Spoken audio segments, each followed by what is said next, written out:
Why did Jesus call himself the Son of Man? Why did some people think he was Elijah or Jeremiah?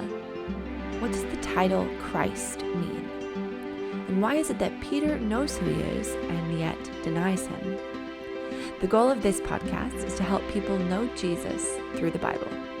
Today, we talk about the encounter Jesus has with Peter in the book of Matthew, chapter 16. Welcome to the Jesus Table Podcast.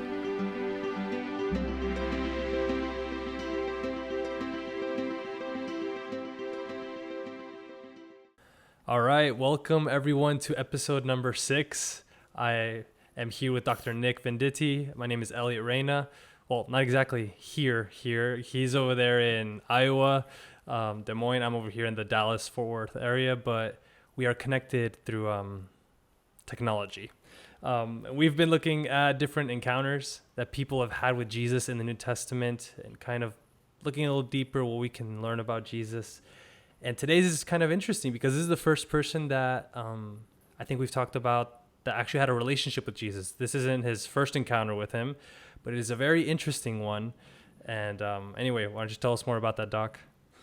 Well, yeah, we're looking today at the encounter and the revelation that the Apostle Peter, we know him as the Apostle Peter, had with Jesus. And it's an interesting encounter, and we'll be looking at the background and the whys, hopefully that'll bring to life an important encounter that someone had who walked with Jesus, who was one of his disciples, but also needed the revelation of who Jesus was.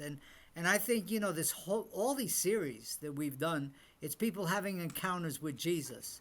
So it's to me, it's just fascinating to be able to chat with you, Elliot, and the other people that are listening today. About, you know, how different people encountered Jesus and how they reacted towards him. So, let's continue forward. All right. Yeah, so the privilege is all mine. And so let's see, this story right here, if anyone wants to follow along or if you're listening while you're driving and you want to check this out later, Matthew chapter 16 and verse 13 to 17. Should I read it, the whole thing? Or Yeah, might as well. Right. So this way we get a sense of where we're at. Yeah, this one's kind of short, just 4 verses. It says this. Now, when Jesus came into the district of Caesarea Philippi, he was asking his disciples, "Who do people say that the Son of Man is?" And they said, "Some say John the Baptist, and others said Elijah, but still others Jeremiah or one of the prophets." He said to them, being Jesus, "Who do you say that I am?" Simon Peter answered, "You are the Christ, the Son of the living God." And Jesus said to him, "Blessed are you, Simon Bar-Jonah, because flesh and blood did not reveal this to you, but my Father who is in heaven did." So anyway, a lot there, and we're talking about the identity of who Jesus is, and he finally comes and straight up asks them, you know, that he's revealed himself a lot, and now he's like, "Okay, who do you say that I am?" But anyway, where do we start from here? Well, I think let's start with understanding why Caesarea Philippi. First of all, that it's all the way north from the Sea of Galilee, so it's a very high point, north point as far as the nation of Israel.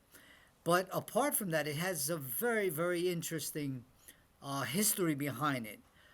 First of all, it's curious to note, and this is a true story. About 3-4 years ago, I was in Israel visiting with my wife and myself, and we were visiting, and our tour guide, you know, I asked him about Caesarea Philippi, and he said, "Oh, that place. Oh, that's a pagan place," and we're talking about well over 2,000 years.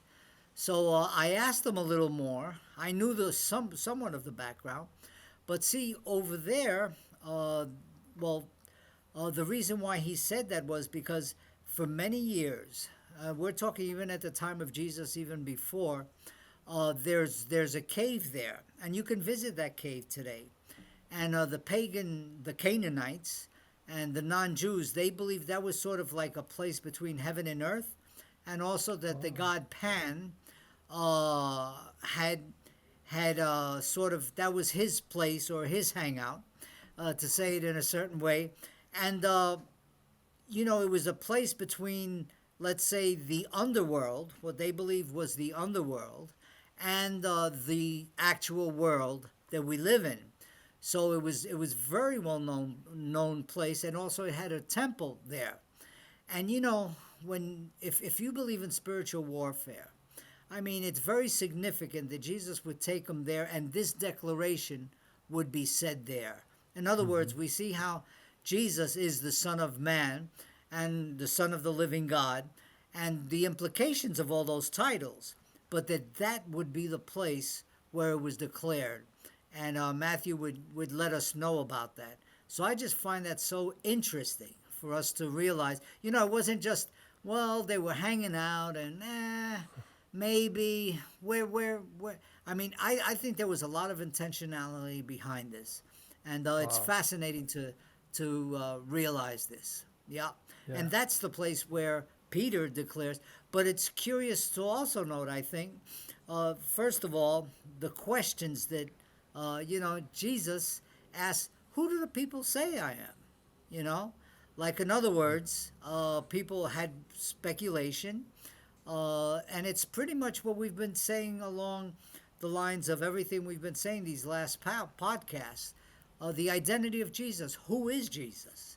And here it was something that Jesus himself asked not only Peter, but he asked the disciples, because in the original it's in the plural. The you there is the plural. Sometimes you hear people preach on it and make it sound like it was addressed just to Peter, but it was more than just Peter. It was Peter and the group that was there. Who do you say I am? And of course, Peter is the one that announces, and says everything. He just jumps at things. I love Peter. Always. He kind of reminds me of me to a certain degree. He's definitely the extrovert of the group. Yeah. Okay. Wow. So you dropped a lot of good things right there. So you're saying this place wasn't just like they were walking to the supermarket and this just happened to be there. Right. This was a pagan place. We don't know what nation it was or anything. Just pagan. Well, the Canaanites, it was the okay. Canaanites. And but what we also do know, it was a city that Herod the Great, which is the Herod. I mean, there were 4 Herods during the time of Jesus.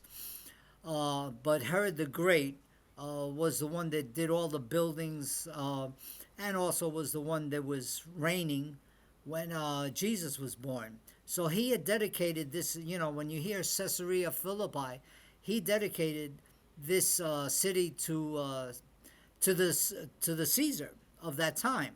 So we notice that the place, first of all, was a pagan place previous, but also renamed by Herod, who was a half Jew, and looking to, I guess, have favor really with Caesar, named it, Caesarea Philippi. And not only that, but you see how Jesus, it's almost like Jesus spiritually has his fist up and saying, I am here. I am here, I mean, awesome. I know that's holy sanctification according to the version of St. Nick.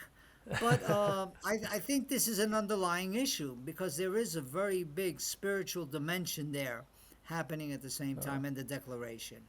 Yeah. That is awesome.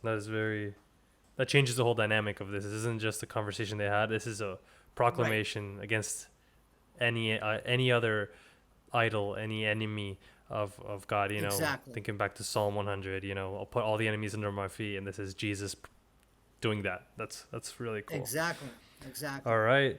So okay, so we got that. Then he says he asked him who people say he is. Now that's always curious to me, because like, does Jesus not know? He knows everything, right? There's times where he kind of reads their thoughts, and he says, why are you thinking this? And they're like, oh, how'd you know that? So we know that Jesus has the ability to know things, yet he asks, and that's so interesting to me.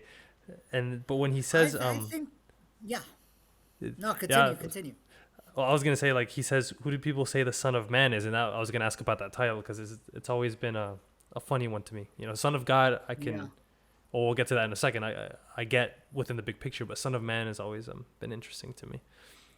Well, again, as you and I have discussed, and we've mentioned in other podcasts, the importance of of the definition of words, and not only the words but the words in their context, because the Son of Man has a number of implications.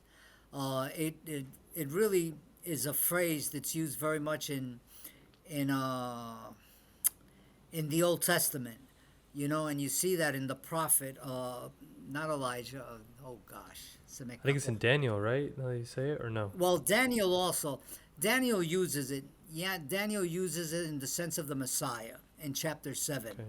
But also the major prophet Ezekiel. That's it. Okay. The prophet Ezekiel, it's used many times. Sometimes it's used to mean just Ezekiel the man or the person, and there are times that it means also for Jesus the man, the Son of Man.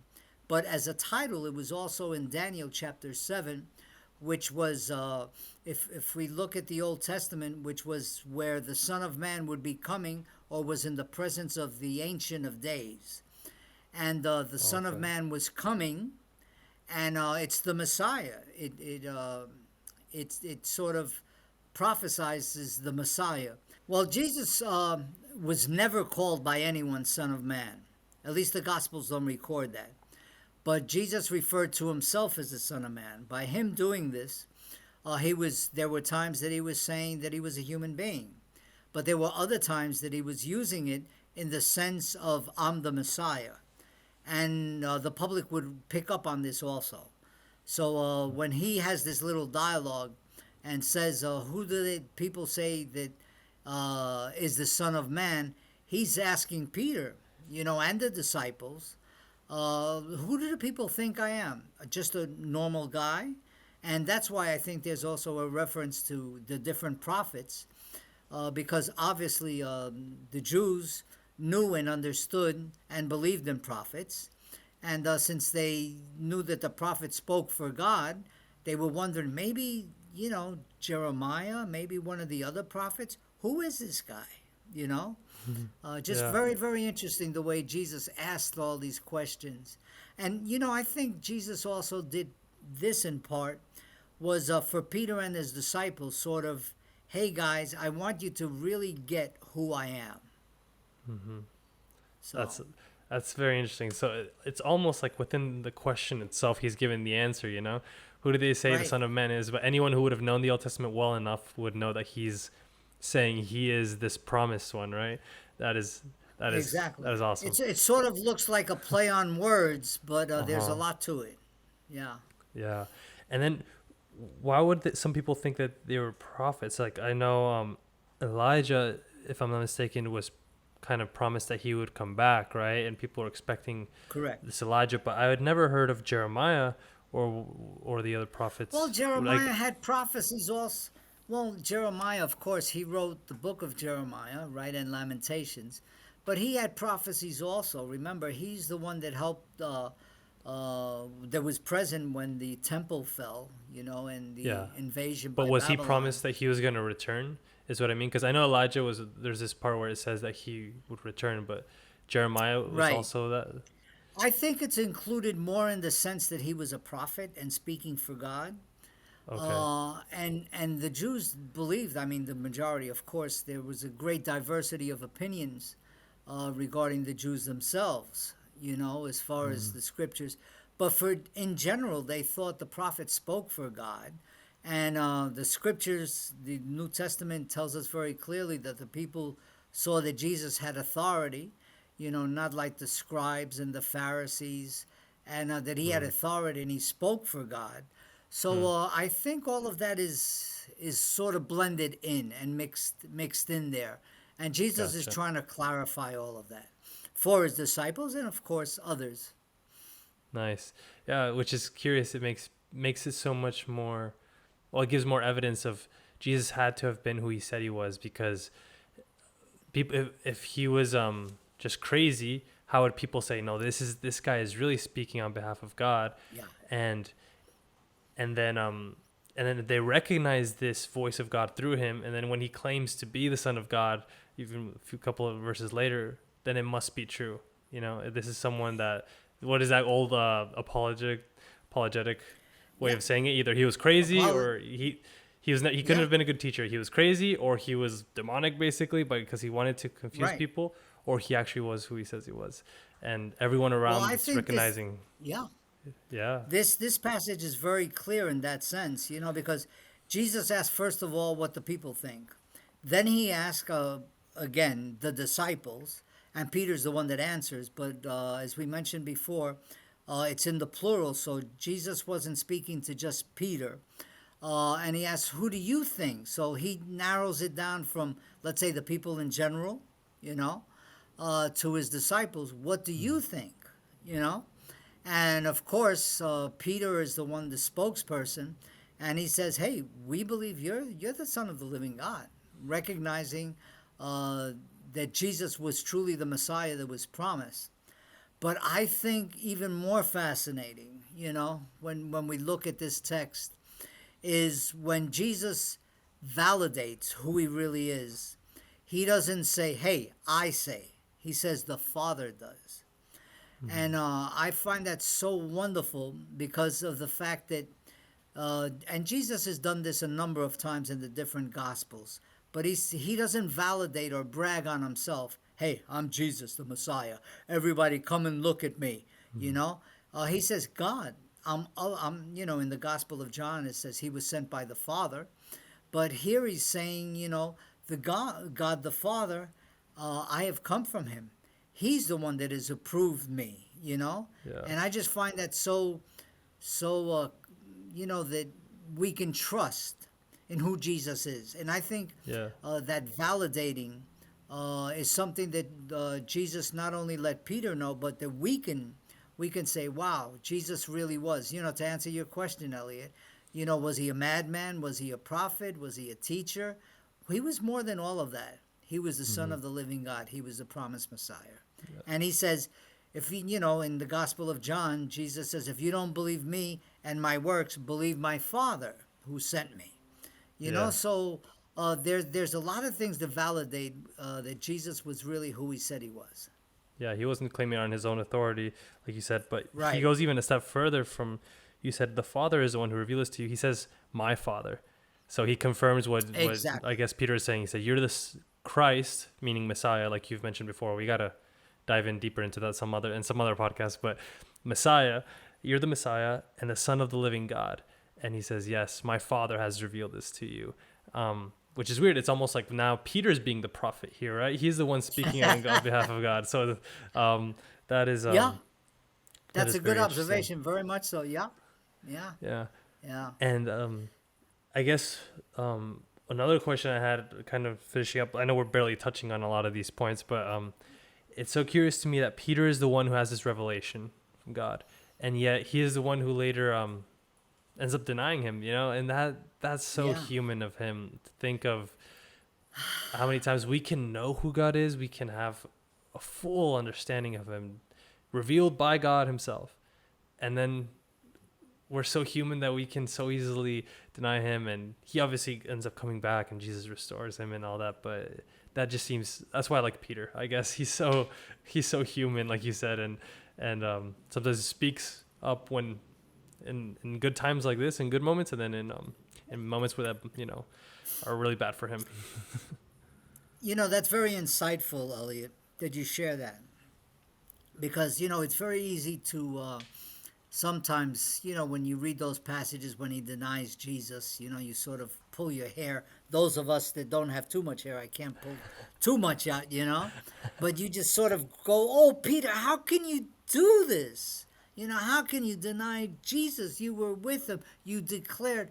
But I think it's part of who we are. It's part of our growth, our relationship with Jesus. And of course, in John, I think it's chapter 21, Jesus restores Peter, when he asks him, "Do you love me?" etc. But it's worthy noting that Peter is just as human as we are. We have our faults. We have our fails. We have those moments that we sort of doubt on Jesus. That's why I think it's so important that people reach out and have podcasts like this or different teachings where our faith can be inspired, and for those moments of difficulty and challenge, because we all have them. We all have those moments of doubt. Some of them may be more extreme than others, But we all have those moments, and Jesus is always there for us. It's important. I think that's the takeaway of this passage in the life of Peter, that Jesus is always there for us. Yep. Yeah, it's that continuous relationship, right? Like, not just Peter here can definitely see who he is, but because he had a relationship with Christ, even though he may fall, he may mess up, Right.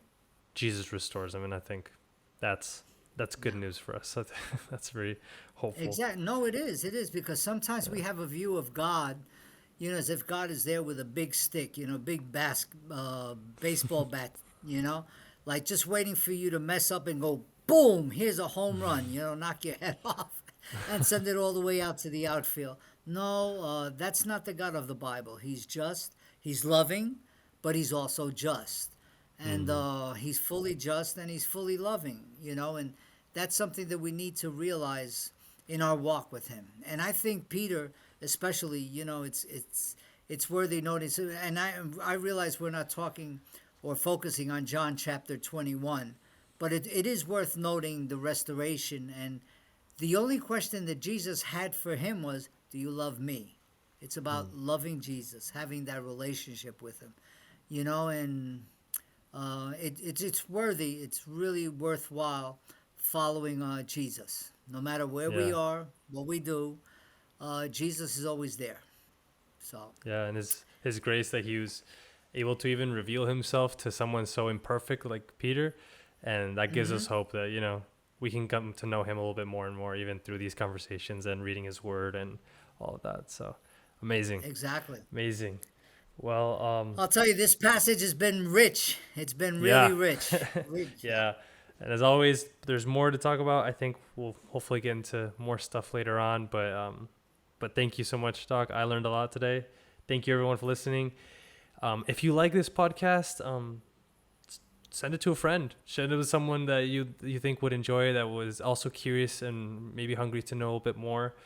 And also, if you would do us a favor, and if you were enjoying this podcast, leave a review. Or even if you're not enjoying it, I guess leave a review and say why you're not enjoying it. But it would really help if you leave a review wherever you're listening or watching, whether that's any platform. And also let us know if we can make it better in certain areas. That's very helpful. Yeah, remember, you feel free to email us at the Jesus Table Podcast, the Jesus Table Podcast at gmail.com. We look forward to hearing from you, and we look forward to our next episode. Goodbye. God bless. Thank you for listening to the Jesus Table Podcast. We pray that these conversations are a blessing for anyone seeking to know who Jesus is, and for those seeking to know him even more.